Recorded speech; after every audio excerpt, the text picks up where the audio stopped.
Lady bird ക്രിയേഷൻസിലേക്ക് എല്ലാവർക്കും സ്വാഗതം. ഇന്ന് നമ്മൾ തയ്യാറാക്കുന്നത് നല്ല പഞ്ഞി പോലെയുള്ള പാലപ്പത്തിൻ്റെ കൂടെ ബെസ്റ്റ് കോമ്പിനേഷനായ ഗ്രീൻ പീസ് കുറുമ, നല്ല വെളുത്ത ഗ്രീൻ പീസ് കുറുമയാണ്. ഇത് നൂൽപുട്ടിനും പാലപ്പത്തിനും പൊറോട്ടയ്ക്കും ചപ്പാത്തിക്കും എല്ലാം ബെസ്റ്റ് കോമ്പിനേഷനാണ്. അപാര രുചിയുള്ള ഈ വെള്ളക്കുറുമ പെട്ടെന്ന് തന്നെ നമുക്ക് തയ്യാറാക്കിയെടുക്കാൻ പറ്റും. അപ്പോൾ വീഡിയോ ഇഷ്ടമായാൽ നിങ്ങൾ ഒന്ന് ലൈക്ക് ചെയ്യണം. സബ്സ്ക്രൈബ് ചെയ്യാതെ കാണുന്ന കൂട്ടുകാരുണ്ടെങ്കിൽ ദയവായി ഒന്ന് സബ്സ്ക്രൈബ് ചെയ്ത് സപ്പോർട്ട് ചെയ്യണേ. അതുപോലെ മറക്കാതെ ബെൽ ബട്ടൺ ക്ലിക്ക് ചെയ്ത് ഓൾ ഓപ്ഷൻ കൊടുക്കണം.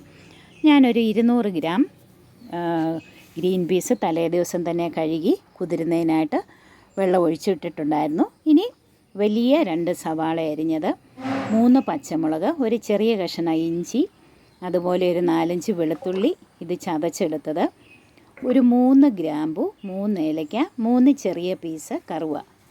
പാൻ നമുക്ക് അടുപ്പിലേക്ക് വെച്ച് കൊടുത്ത് 2 ടേബിൾ സ്പൂൺ വെളിച്ചെണ്ണ ഒഴിച്ച് ചൂടാകുമ്പോൾ നമുക്ക് ഗ്രാമ്പു, ഏലയ്ക്ക, കറുവാപ്പട്ട അത് ചേർത്തൊന്ന് മൂപ്പിച്ച് കൊടുക്കാം. ചേർത്ത് നന്നായിട്ടൊന്ന് മൂത്ത് മണം വരുമ്പോഴത്തേക്ക് നമ്മൾ അരിഞ്ഞു വെച്ചിരിക്കുന്ന 2 സവാള അതിലേക്ക് ചേർത്ത് കൊടുക്കാം. സവാള ചേർത്ത് നന്നായിട്ടൊന്ന് വഴറ്റണം. ഒരുപാട് കളറൊന്നും പോകാതെ പെട്ടെന്ന് തന്നെ നമുക്ക് ഒന്ന് വഴറ്റിയെടുക്കാം. ഒരു മീഡിയം ഫ്ലെയിമിൽ വെച്ച്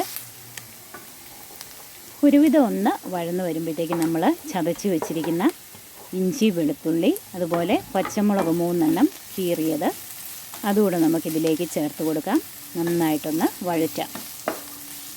അപ്പോൾ പ്രത്യേകം ശ്രദ്ധിക്കേണ്ടത് ഈ സവാളയുടെയൊക്കെ കളറ് മാറുന്നതിന് മുമ്പ് തന്നെ നമ്മൾ ഒത്തിരി കളറ് മാറാതെ തന്നെ പ്രത്യേകം ശ്രദ്ധിക്കണം. ഇത്രയും ഒന്ന് കളറാകുമ്പോഴത്തേക്ക് നമ്മൾ എടുത്ത് വെച്ചിരുന്ന ഗ്രീൻ പീസ് അതിലേക്ക് ചേർത്ത് കൊടുക്കാം.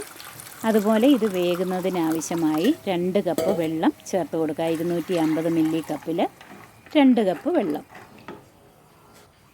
വെള്ളം ഒഴിച്ച് നന്നായിട്ടൊന്ന് ഇളക്കി യോജിപ്പിക്കാം. ഇത് കുക്കറിലാണ് വേവിച്ചെടുക്കേണ്ടത്.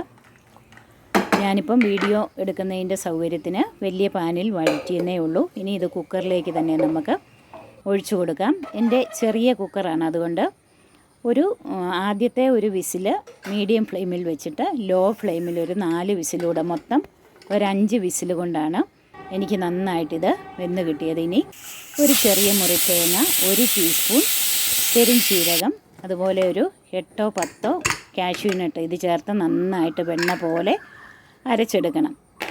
ഇനി നമുക്ക് ആ പാൻ തന്നെ അടുപ്പിലേക്ക് വെച്ച് കുക്കറിൻ്റെ ആവിയൊക്കെ തന്നെ പോയി കഴിഞ്ഞിട്ട് അത് തുറന്ന് നമുക്കതിലേക്ക് ഒഴിച്ചു കൊടുക്കാം. ഗ്രീൻ പീസ് വെന്തത് ആ പാനിലേക്ക് നമുക്ക് ഒഴിച്ചു കൊടുക്കാം. ഇനി അതിലേക്കൊരു 2 തണ്ട് കറിവേപ്പില, നല്ല കറിവേപ്പില ചേർത്ത് കൊടുക്കാം. കറിവേപ്പിലയും കൂടെ ചേർത്ത് നന്നായിട്ടൊന്ന് ഇളക്കി കറി ഒന്നുകൂടെ ഒന്ന് തിളയ്ക്കണം. ഇപ്പം ഗ്രീൻ പീസൊക്കെ നന്നായിട്ട് ഉടഞ്ഞിട്ടുണ്ട്. പാകത്തിന് ഉപ്പ് നമുക്ക് ഈ സമയത്ത് ചേർത്ത് കൊടുക്കാം. അതുപോലെ ഒരു 1/2 ടീസ്പൂൺ പഞ്ചസാര ഈ സമയത്ത് ചേർത്ത് കൊടുക്കുന്നത് ഈ ഗ്രീൻ പീസ് കറിയുടെ രുചി ഇരട്ടിയാകും. ആ പഞ്ചസാര ചേർക്കുന്നത് സ്കിപ്പ് ചെയ്യരുത്. മധുരമൊന്നും ഫീൽ ചെയ്യത്തൊന്നുമില്ല. ഇനി നമ്മൾ വെണ്ണ പോലെ അരച്ച് വെച്ചിരിക്കുന്ന ആ അരപ്പ് ഈ സമയത്ത് നമുക്ക് കറിയിലേക്ക് ചേർത്ത് കൊടുക്കാം. ഫ്ലെയിം ഒന്ന് ലോ ഫ്ലെയിം ആകാൻ ശ്രദ്ധിക്കണം. ആ മിക്സിയുടെ ബൗളിൽ അല്പം വെള്ളവും കൂടെ ചേർത്ത് അതുകൂടെ നമുക്ക് ഈ കറിയിലേക്ക് ചേർത്ത് കൊടുക്കാം. ഇപ്പോൾ കണ്ടില്ലേ, കറിയുടെ നിറമെല്ലാം മാറി നല്ല വെളുത്ത നിറമായി. ഈ വെള്ളക്കുറുമ കാണാനും കഴിക്കാനും ഏറ്റവും ബെസ്റ്റാണ്. അപ്പം അല്പം വെള്ളം ഒഴിച്ച് അതുകൂടെ നമുക്കിതിലേക്ക് ചേർത്ത് കൊടുക്കാം. അവരവരുടെ പാകത്തിനനുസരിച്ച് വെള്ളം ചേർത്ത് കൊടുക്കാം. ഇത് ഏകദേശം ഒരു പാകമാണ്. ഒരുപാട് തിക്കുമല്ല, എന്നാൽ ആവശ്യത്തിന് ലൂസുമാണ്. നന്നായിട്ട് നമുക്കൊന്ന് ഇളക്കി കൊടുത്ത് ഒന്ന് തിളയ്ക്കാൻ തുടങ്ങുന്ന സമയത്ത് നമുക്കിത് ഓഫ് ചെയ്യണം. ഒരു മീഡിയം ഫ്ലെയിമിൽ വെച്ച് നമുക്കൊന്ന് ഇളക്കി കൊടുക്കണം. ഒരുപാട് കറി തിളച്ച് പോകരുത്. തേങ്ങ അരച്ച് ചേർത്തതായതുകൊണ്ട് കറിയുടെ ടേസ്റ്റൊക്കെ നഷ്ടപ്പെടും. ഈ സമയത്ത് നമുക്ക് 1 ടീസ്പൂൺ നെയ്യും കൂടെ ചേർത്ത് നന്നായിട്ട് ഇളക്കി കറി വാങ്ങി വെച്ച് കഴിഞ്ഞും അല്പസമയം കൂടെ നമ്മളൊന്ന് ഇളക്കി കൊടുക്കണം. കാരണം പാത്രം നല്ല ചൂടുള്ളതായതുകൊണ്ട് അല്പസമയം കൂടെ നമുക്ക് വാങ്ങി വെച്ചിട്ടൊന്ന് ഇളക്കി കൊടുക്കാം.